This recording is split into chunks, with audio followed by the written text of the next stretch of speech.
Hello, my name's Joey. Wobble, wobble, wobble of the tripod there. My name's Joey, and welcome back to the channel. As you can see in my book there, in my hand there, we have Tales of a Prop Man by Peter Benson. Ooh, take two. How unprofessional that I hit the tripod. He's a professional. So, Peter Benson was my old boss at a prop hire company called All Props Limited. This is his second book.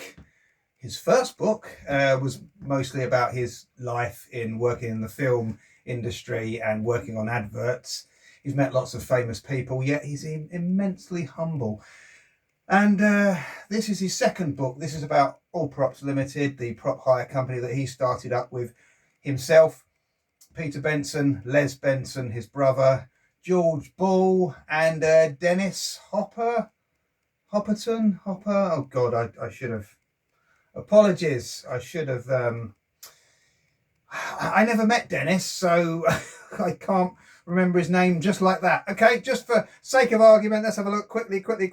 Len Hopperton. Dennis Hopperton. There we go. So yeah, All Props Limited started by Pete Benson, Les Benson, Dennis Hopperton, and George Ball.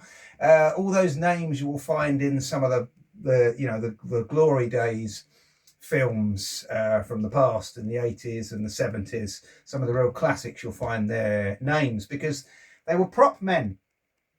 What am I doing my ear? They were prop men. So the idea of a prop man is that they are there on set, and literally all the kind of difficult things that have to happen, it's usually over to the prop man, as this book will say. But being a prop man, they're the first people to amass everything and usually the last people to have everything in front of them. So obviously, if you've got a prop hire company, you are in access to lots of items that can come your way. And one of the things they did when they started All Props was they amassed a load of bits and pieces from the leftovers of Shepperton and Pinewood, all the props that people didn't know what to do with. And eventually they had very, very good rapport. I mean, they had a good rapport with all of the people in the film industry anyway, because these were the top prop men in the country and they were asked to do films. They didn't really go around asking if they could be on a film. They were asked. So that was great. So they had a great rapport with a lot of the film sets. So of course, when they had finished shooting, they were desperate to get rid of their stuff.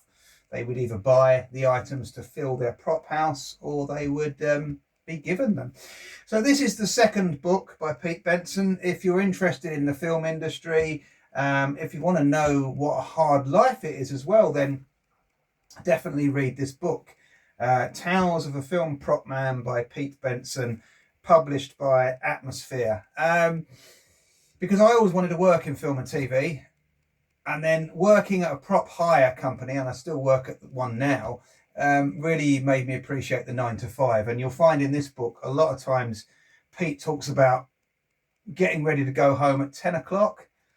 And the director has something else for him to do, and he's still there at 2 in the morning. So it was never a job for me. So, really, really think hard if you want to work in film and TV. It's all in here. So, Les Benson worked in All Props and he worked on a lot of films, just like Pete Benson. And one of the films he worked on was Gladiator. So at the minute, there's a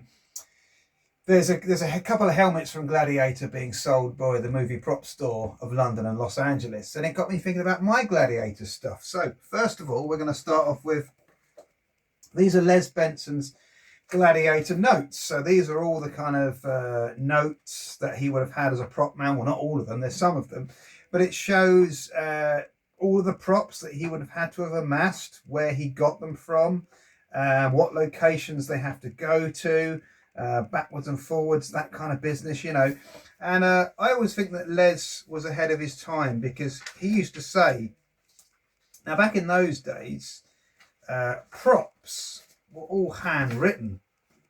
They weren't, if you took photographs of things, you had to get them developed. So props in those days, you would have to sit and hand write all of the props that went out on hire. And I used to have to do that as well. And it used to kill our hands by the end of the days. And yeah, see, there we go. Like there's some more examples there of different props and prices. But what I think was great about Les is that he was ahead of his time, because he used to say that he used to lay everything out on the floor and photograph it. Now, there isn't a prop hire company you won't go to nowadays that doesn't do that. So he was ahead of his time. Here we go. Just looking at his list quickly. 5 steel round shields, 5 steel round shields, cork shields, round cork shields, wicker shields, small metal shields, large metal shields. So that's some of his notes. Let's have a look. Somewhere there was some images of the photographs of some of the weapons. I think it's actually in some of the faxes. So of course in these days as well, there were, if you wanted to pay for something, it was pay by cash or check, basically. I always find that you can never find what you want to find when you are looking for it. But yeah, that's good to have his Gladiator notes there. As I say, he was very humble as well. He didn't value these notes at all. I rescued them off of a pile of paperwork. And Les was brilliant, just like his brother Pete, and he just said, yeah, have them. You know, and for me it was like, wow, these are notes from Gladiator, you know. Very, very cool. Right, let's see if I can quickly find the photographs before I go on to the next thing I got from Gladiator. Yeah, if I'm not looking for these, I come across these photographs so easily. But today, thank you very much if you're still with me, I can't find them. Well, anyway, they are what they are. These are Les Benson's notes from Gladiator. Moroccan crew list here, which I can see that, there we go. It was called DW Productions Limited, was the title name for the program, or we got here slightly later, Gladiator Productions, 18th of February 1999. These are all written in French, so we must have got a lot of stuff from some of the French prop houses as well. Yeah, so yes, that's his Gladiator prop notes there, which is very, very cool. One of the other things he got from Gladiator, which I think is great, I don't know what I'm ever going to do with it, and I've had it for years, is a camel blanket. It's a genuine camel blanket. I'm going to drape it over myself because it's the best way for you to see it. Does it stink of camel? I'm not sure. But yeah, this is brilliant. I absolutely love this. Yeah, camel blanket from Gladiator. I've yet to actually watch Gladiator to see if I can actually spot this in the background on a camel. But this is absolutely beautiful. Look at all the leather stitch there on the material, the tassels.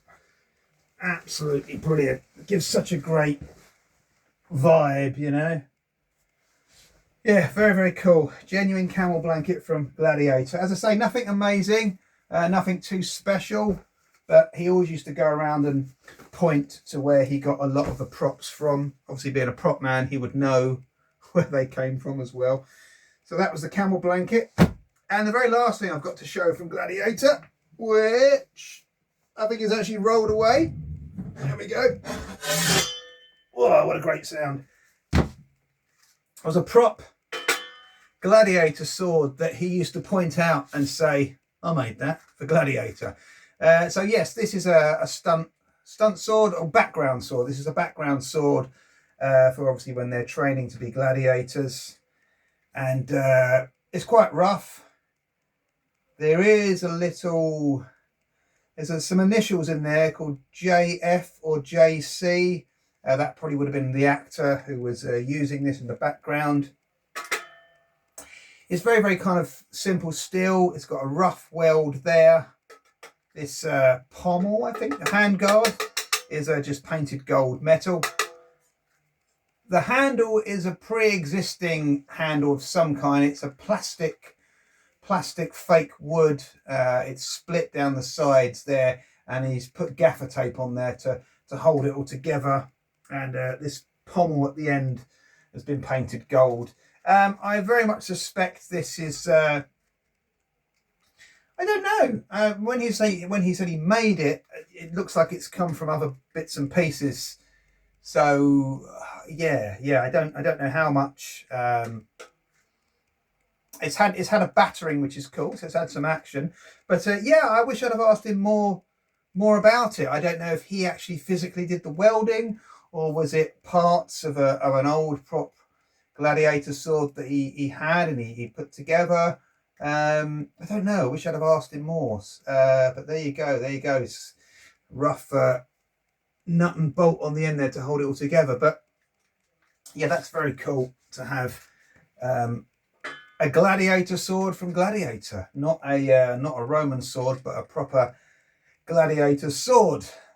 Well, a prop Gladiator sword. But yes, very, very cool. Very, very cool. So that's pretty much it from Gladiator. Not a lot.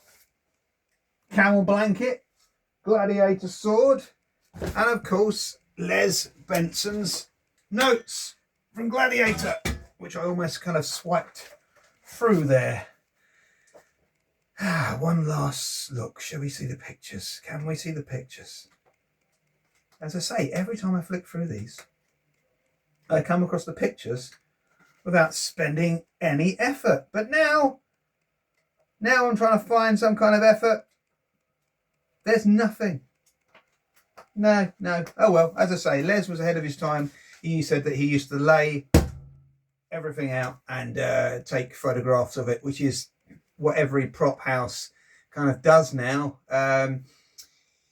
Yes, we'll take photographs of the stuff going out, but it's all on a computer system anyway. So you just type in a number and there's the photograph of the item. Whereas when I used to originally do it, and when he used to originally do it, everything was handwritten. So you would probably hire this out and you'd say one Roman Gladiator sword, but maybe just a little bit more. One Roman Gladiator sword. I don't know. It's probably roughly about 3 foot. I'm not sure. 1, 2, 3. It's about 3 foot. So you'd say about 3 foot long. Maybe you'd say heavily scratched or AF as found, you know. That's probably a little bit too much information, but yeah, one Gladiator sword, roughly 3 foot long. There we go. So yes, that's it. Thank you for watching, and take care. I wonder if I should give you some close-ups of the Gladiator sword. There we go.